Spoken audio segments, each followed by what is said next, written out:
Hello students, আজকে আমি চলে এসেছি তোমাদের কেমিস্ট্রি একটা বেসিক টপিক আলোচনা করতে, যার নাম হচ্ছে কেমিক্যাল ফর্মুলা। এই কেমিক্যাল ফর্মুলা কি জিনিস সেটা বোঝার জন্য প্রথমে আমাদেরকে কি জানতে হবে, যে প্রত্যেকটা এলিমেন্ট কিছু না কিছু একটা সিম্বল দিয়ে তৈরি হয়। যেমন হাইড্রোজেনকে আমরা এইচ, অক্সিজেনকে ও, নাইট্রোজেনকে এন, এইভাবে আমরা প্রকাশ করি। তো সেই যে সিম্বল দিয়ে প্রকাশ করলাম, তারপর যখন সেখান থেকে কম্পাউন্ড তৈরি হয়, দুটো বা তার বেশি এলিমেন্ট নিজেদের মধ্যে রিয়াকশন করে কম্পাউন্ড তৈরি করার পর সেখানে আমরা একটা ফর্মুলা তৈরি করি। সেই ফর্মুলা তৈরি করার কি কোনো নির্দিষ্ট নিয়ম আছে, বা যে কোনো পদ্ধতিতে ফর্মুলা তৈরি করা যায়, সেটা দেখার জন্য আজকে আমাদের টপিক হচ্ছে কেমিক্যাল ফর্মুলা মেকিং। ওকে, তো প্রথমে তোমাদের জানতে হবে যে ভ্যালেন্সি কি জিনিস। প্রত্যেকটা এলিমেন্ট তার বাইরে কিছু সংখ্যক ইলেকট্রন নিয়ে থাকে, আর ইলেকট্রন গুলো চেষ্টা করে সবসময় যখন ঘোরে বাইরে, যে তারা যখন কম্পাউন্ড তৈরি করবে তখন শেয়ার করে বা কারোর সঙ্গে ডোনেশন করে ট্রাই করবে তার বাইরে দুটো ইলেকট্রন বা 8টা ইলেকট্রন রাখা। যদি কম্পাউন্ড ফরমেশনের সময় কোনো এলিমেন্ট তার বাইরে দুটো ইলেকট্রন রাখার চেষ্টা করে তাকে ডুপ্লেট রুল বলে, আর কেউ যদি 8টা রাখার চেষ্টা করে তাকে বলা হয় অক্টেট রুল। তো এই কন্ডিশনকে ফুলফিল করার জন্য কখনো কখনো কোনো এলিমেন্ট ইলেকট্রন ছেড়ে দেয়। যখন কেউ ইলেকট্রন ছাড়ে তখন তার চার্জ প্লাস হয়, যাকে আমরা ক্যাটায়ন বলি। আর যখন কোনো এলিমেন্ট কারোর কাছ থেকে ইলেকট্রন নেয়, যেহেতু ইলেকট্রন নিজে নেগেটিভ, সেই এলিমেন্টটা নেগেটিভ আয়নে পরিণত হয়, যাকে আমরা বলি অ্যানায়ন। তাহলে যে ক্যাটায়ন বা অ্যানায়ন ইলেকট্রন ছাড়ছে তার উপর ডিপেন্ড করে তার ভ্যালেন্সি দাঁড়াচ্ছে। যারা মেটাল হয় তাদের টেন্ডেন্সি থাকে লুজিং ইলেকট্রনস, তারা ইলেকট্রন ছেড়ে ক্যাটায়ন তৈরি করে। আর যারা অ্যানায়ন তারা হচ্ছে নন মেটালস থেকে তৈরি হয়। এইভাবে কিভাবে ভ্যালেন্সি তৈরি হয় বা ভ্যালেন্সি কিভাবে ফলো হয়, সেটা আমি একটা লিস্টের সাহায্যে তোমাদের দেখাচ্ছি। দেখো, প্রথম যে 10টা মৌল আছে সেই 10টা এলিমেন্টের নাম হচ্ছে hydrogen, helium, lithium, beryllium, boron, carbon, nitrogen, oxygen, fluorine আর নিয়ন। 1, 2, 3, 4, 5, 6, 7, 8, 9, 10। এটা হলো যে অ্যাটমিক নাম্বার বা নাম্বার অফ প্রোটনস। আর যদি নিউট্রাল অবস্থায় থাকে, যতগুলো প্রোটন থাকে ততগুলো ইলেকট্রন থাকে, সেটা তোমরা পরে জানতে পারবে। 10 হয়ে গেল আমাদের 11। Sodium, magnesium, aluminium, silicon, phosphorus, sulphur, chlorine, argon, krypton, potassium, calcium. এই প্রথম যে 20টা এলিমেন্ট আমরা পিরিয়ডিক টেবিলে পাই, সেই 20টা এলিমেন্টের ভ্যালেন্সি কত সেটা আমাদের প্রথমে জেনে নেওয়া দরকার। ভ্যালেন্সি মানে আমি কি বললাম, যে একটা এলিমেন্ট কতগুলো ইলেকট্রন ছাড়ছে বা কতগুলো ইলেকট্রন নিচ্ছে সেই সংখ্যার উপর ডিপেন্ড করে ভ্যালেন্সি আমরা তৈরি করি। দেখো, এটা মনে রাখার জন্য অনেক শর্ট ট্রিক্স আছে, যেগুলো তোমরা মনে রাখতে পারো। অনেক রকম ভিডিওতে আমরা আগেও দেখেছি যে এই 10টাকে মনে রাখার ট্রিক্স হচ্ছে: hi, hello, listen, BBC news on Friday night. এখান থেকে শর্ট টার্মে আমরা 1 থেকে 10 মনে রাখতে পারবো। আবার এখান থেকে 11 to 20 যদি মনে রাখতে হয়, না মাঙ্গো আল্লাহ সে পেপসি সোডা কোলা और কাজু কাটলি। এভাবে আমরা মনে রাখতেই পারি। তো এদের ভ্যালেন্সি কি করে মনে রাখবো? দেখো, এখান থেকে শুরু করবে। হাইড্রোজেনের ভ্যালেন্সি হচ্ছে 1, তারপর 0। এবার 1, 2, 3, 4 বাড়বে, আবার উল্টো দিকে ব্যাক কাউন্টিং হবে। শুরু করি। 1, 2, 3, 4, 3, 2, 1, 0। তাহলে এই প্যাটার্নটা যেমন ফলো হয়েছে, 1, 0 হয়ে গেছে, জাস্ট 1, 0। 1, 0 পর আবার কি আসবে? 1, 2, 3, 4। 1, 2, 3, 4, 3, 2, 1, 0, 1, 2। এইভাবে ফলো হয়ে আমরা ভ্যালেন্সি গুলো পাবো। এদের মধ্যে যারা মেটাল হয়, লিথিয়াম বা সোডিয়াম, ম্যাগনেসিয়াম, এরা কি করে? ইলেকট্রনগুলোকে ডোনেট করে এবং এরা ক্যাটায়নে পরিণত হয়। আর যারা নন মেটাল, সালফার, ক্লোরিন, এরা সব কি করে? ইলেকট্রন গুলো নেয়, দিয়ে তারা নন মেটাল ফর্ম করে, তারা অ্যানায়ন ফর্ম করে। ঠিক আছে, এরপর আমরা একটা লিস্ট দেখবো। সেই লিস্টে প্লাস চার্জ আর মাইনাস চার্জ যে আয়ন্স আছে এবং পলিঅ্যাটমিক আয়ন্স আছে তাদের ভ্যালেন্সি লিখবো, এবং সেখান থেকে কি করে কম্পাউন্ড তৈরি হয় সেটা দেখবো। সবসময় মনে রাখতে হবে যখন কম্পাউন্ড তৈরি হয়, কম্পাউন্ডের টোটাল চার্জ কিন্তু সবসময় 0 হয়, যেহেতু কম্পাউন্ড একটা নিউট্রাল জিনিস। এই লিস্টটা তোমরা প্রথমে ভিডিওটাকে পজ করে স্ক্রিনশট নেবে এবং খাতায় লিখে নেবে যাতে প্র্যাকটিস করতে পারো। এখানে লক্ষ্য করো যে বিভিন্ন আয়ন্সের, যেমন ক্যাটায়ন্স, অ্যানায়ন্স আর পলিঅ্যাটমিক আয়ন্সের ভ্যালেন্সি দেওয়া আছে এবং তাদের নাম দেওয়া আছে। আমরা এগুলোকে সিম্বল ওয়াইজ বসাবো এবং আয়ন্সগুলো তৈরি করে দেখাবো যাতে তোমাদের মনে থাকে। সবার প্রথমে হচ্ছে হাইড্রোজেন, এটাকে আমরা H plus, sodium Na plus বলতে পারো। সোডিয়াম তো S দিয়ে নাম, স্যার সোডিয়ামটা Na কি করে হলো?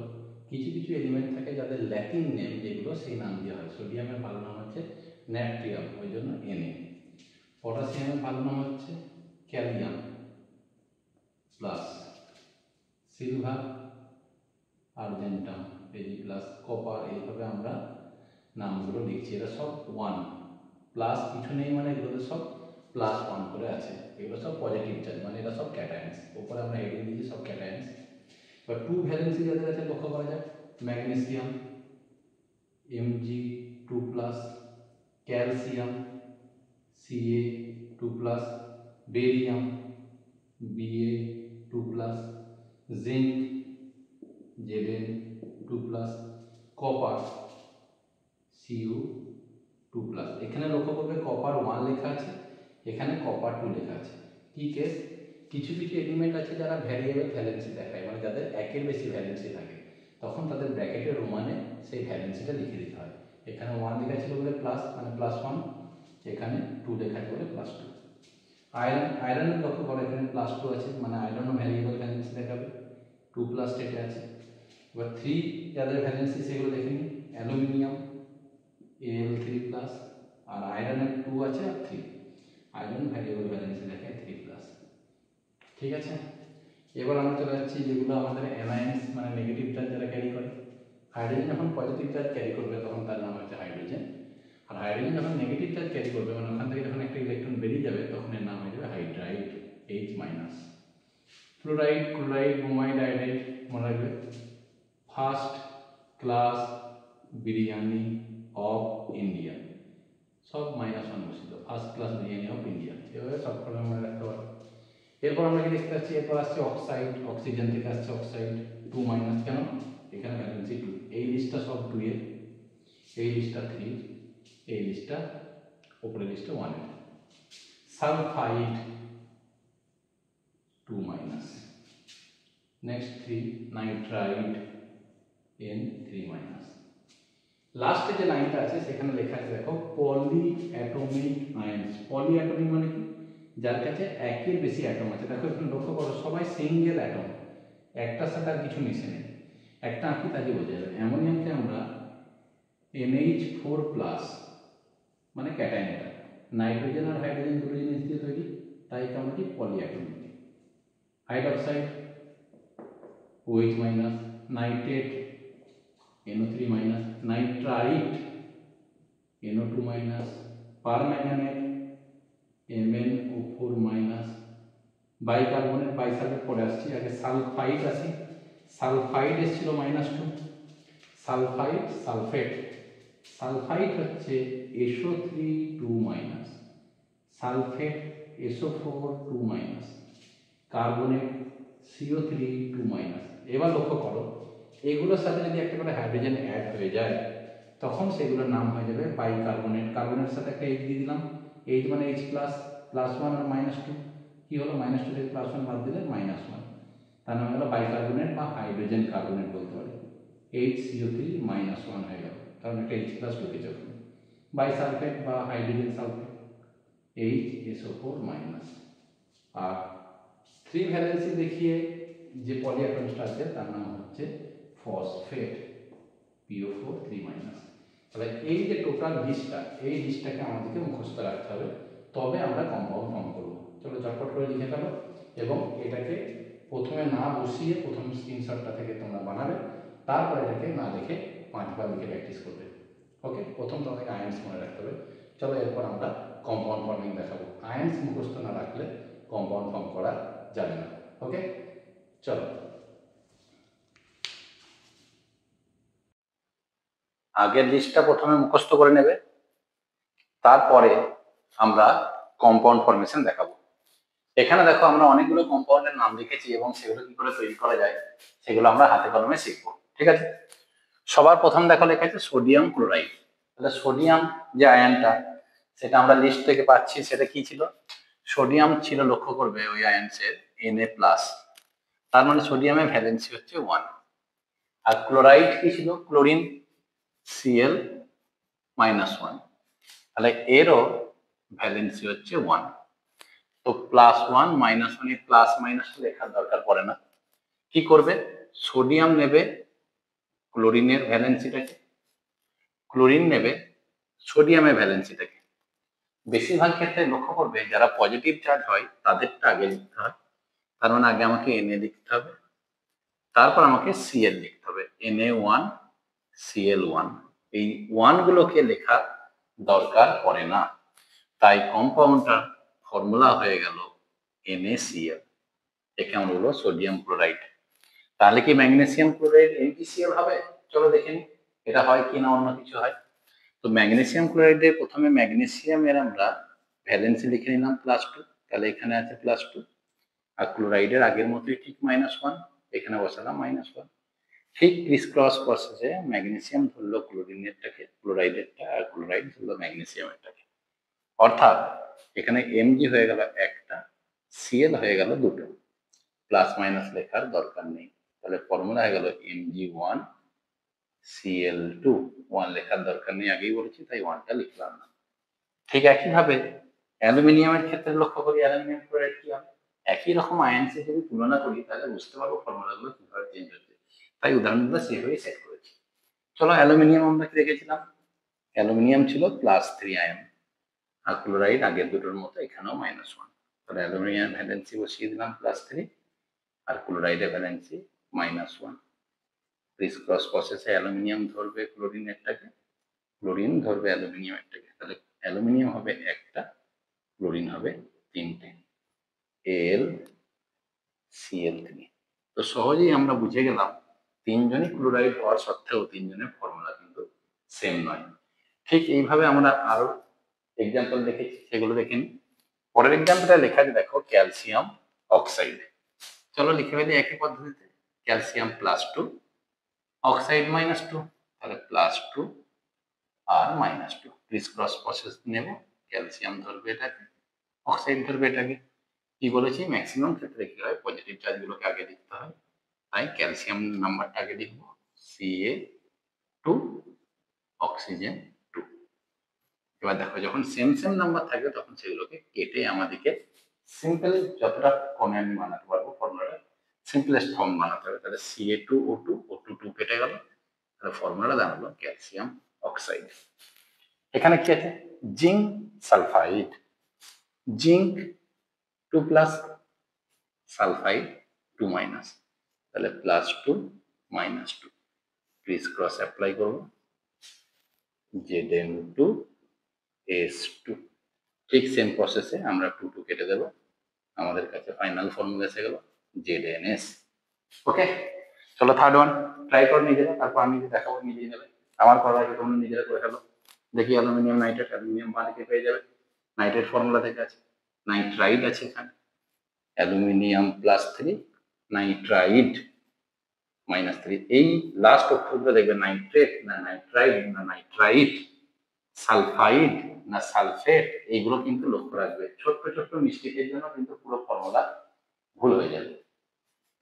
অ্যালুমিনিয়ামে +3, নাইট্রাইডে -3, তাহলে অ্যালুমিনিয়াম ধরবে এটা, নাইট্রাইড ধরবে এটা। So the formula will be Al3N3. Simplify the formula and you will get ALN, aluminium nitride. এবার দেখো এগুলো তো সিম্পল, সব যতগুলো এক্সাম্পল দেখলাম এখানে যে আয়নগুলো ছিল এক এক আছে, মোনোঅ্যাটমিক। এবার আমরা দেখছি পলি অ্যাটমিক কিছু এক্সাম্পলস। যেমন এখানে প্রথম আমরা দেখতে পাচ্ছি বেরিয়াম সালফেট। চলো বেরিয়ামের ফর্মুলা বসালাম, বেরিয়াম +2, সালফেট -2, সালফেট, এখানে ছিল সালফাইড, বেরিয়াম দিচ্ছে +2 চার্জ, সালফেট -2, বেরিয়াম হলো এটা, সালফেট Ba2SO4 2। এবার দেখো এখানে যদি আমরা 2 বসাই তাহলে কিন্তু জিনিসটা ভুল হবে, যেহেতু পলি অ্যাটম আছে, দুটো অ্যাটম দিয়ে তৈরি, তখন একটা আমাকে ফার্স্ট ব্র্যাকেট পুট করতে হবে। এরপর লক্ষ্য করো দুজনেরই ভ্যালেন্সি কিন্তু সেম ছিল, তাই এই দুটো আবার কেটে গেল, দিয়ে আমরা সিম্পল ফর্মুলা পেলাম BaSO4, বেরিয়াম সালফেট। নেক্সট দেখি ক্যালসিয়াম ফসফেট। ক্যালসিয়ামের চার্জ কত? 2+, ফসফেটের চার্জ কত? 3-। তাহলে ক্যালসিয়াম দিয়ে দিল +2, ফসফেট দিল -3, তাহলে ক্যালসিয়াম ধরলো ফসফেটেরটা, ফসফেট ধরলো ক্যালসিয়ামেরটা। সো Ca3PO4 ব্র্যাকেটের দেখে বাইরে। Last one potassium permanganate. পটাশিয়ামের ভালো নাম কি বলেছিলাম? ক্যালিয়াম, K+1। আর পারম্যাঙ্গানেট আমি লিখিয়েছি MnO4-। তাহলে কি হলো? পটাশিয়াম এখানে নিল, that is KMnO4, that is potassium permanganate. এইভাবে আমরা সেভারেল এক্সাম্পলস নিয়ে কি করে ফর্মুলাগুলো তৈরি হয় সেগুলো সহজেই দেখতে পারবো। এরপর আমরা কিছু কম্পাউন্ড ফর্ম করব, ফর্মুলা বানাবো যারা ভ্যারিয়েবল ভ্যালেন্সি দেখায়, মানে যাদের কাছে একের বেশি ভ্যালেন্সি আছে। যেমন আমরা কিন্তু দেখলাম কপারের কাছে 1 ছিল, 2 ছিল, আয়রনের কাছে 2 ছিল, 3 ছিল। সেসব কম্পাউন্ড কিভাবে ফর্মুলা তৈরি করে সেগুলো এরপরে আমরা দেখছি। চলো এটা ভালো করে লিখে নাও।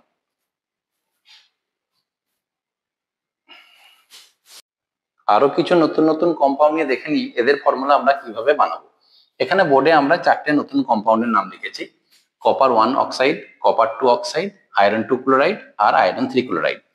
এখানে তোমরা লক্ষ্য করতে পারছো যে একটা এলিমেন্টের দুটো করে আলাদা আলাদা নাম লেখা আছে, এবং আয়রনের ক্ষেত্রেও দুটো নাম আছে। তো আমি আগেই বলেছিলাম যে কিছু কিছু মেটাল আছে যারা একের বেশি ভ্যালেন্সি দেখায়, দ্যাট মিনস ভ্যারিয়েবল ভ্যালেন্সি দেখায়।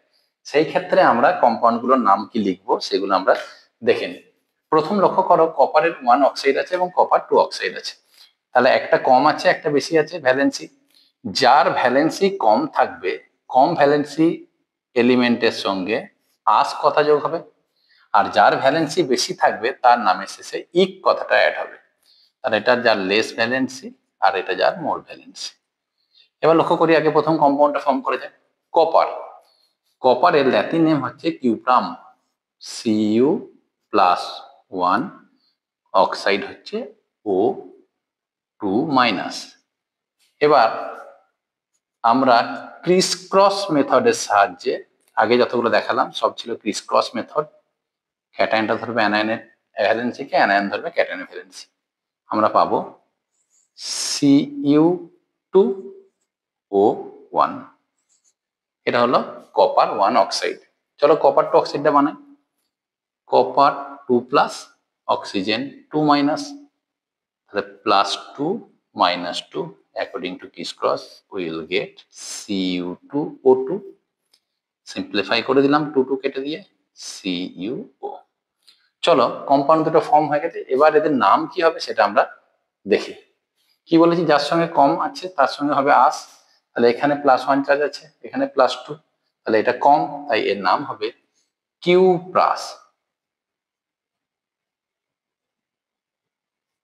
অক্সাইড, আর এর নাম হবে কিউপ্রিক অক্সাইড। নামটা লক্ষ্য করে বুঝতে পারবে এখানে আস আর বেশিটার সাথে ইক যোগ আছে, কিউপ্রিক। ঠিক সেম ভাবে আমরা iron 2 ক্লোরাইড যদি বানাই, আয়রনের ল্যাটিন নেম হচ্ছে ফেরাম। তো আয়রনকে আমরা Fe দিয়ে ডিনোট করব, Fe2+, chloride -1, 2+, -1, Chris cross process apply করে we will get FeCl2. This is iron 2 chloride. In case of Fe3 chloride, it will be FeCl3। তাহলে এর নাম কি হবে? এর নাম হবে ফেরাস ক্লোরাইড, এর নাম হবে ফেরিক ক্লোরাইড। আমরা আগেই জানি বেশি ভ্যালেন্সির সাথে ইক, কম ভ্যালেন্সির সঙ্গে আস যোগ হয়। তো এইভাবে আমরা যারা ভ্যারিয়েবল ভ্যালেন্সি দেখাই তাদের নাম আমরা বানাতে পারি। তো সেভারেল এক্সাম্পলস আমরা দিয়ে দেখলাম কম্পাউন্ড কিভাবে ফর্ম করা যায়। এছাড়াও অন্যান্য আরো অনেক আয়ন্স আছে, যে আয়ন্স গুলো আমরা আলোচনা করলাম না। আইসিএসসি সিলেবাসে আরো হার্ড কিছু আয়ন্স আছে যেগুলো নিয়ে আমরা পরে ডিসকাস করব। এগুলোর পর তোমরা বাড়িতে বসে হোমওয়ার্কের মতো এক্সারসাইজ দেখে বা আমি একটা পিডিএফ শেয়ার করব, সেখান থেকে তোমরা বিভিন্ন রকম কম্পাউন্ড বানাবে এবং কিভাবে এগুলো বানাচ্ছ বা কোনো রকম যদি ডাউট থাকে অবশ্যই কমেন্ট করে জানিও এবং এটাকে ভালো করে পড়বে, কারণ এটা একটা বেসিক কেমিস্ট্রি পার্ট, যেটা ছাড়া তুমি কোনো রকম আগে যেসব ফর্মুলা বানানো বা এছাড়াও যে জিনিসগুলো আছে যেমন ব্যালেন্সিং করা, যদি না ফর্মুলা বানাতে পারো সেই জিনিসগুলো তুমি করতে পারবে না।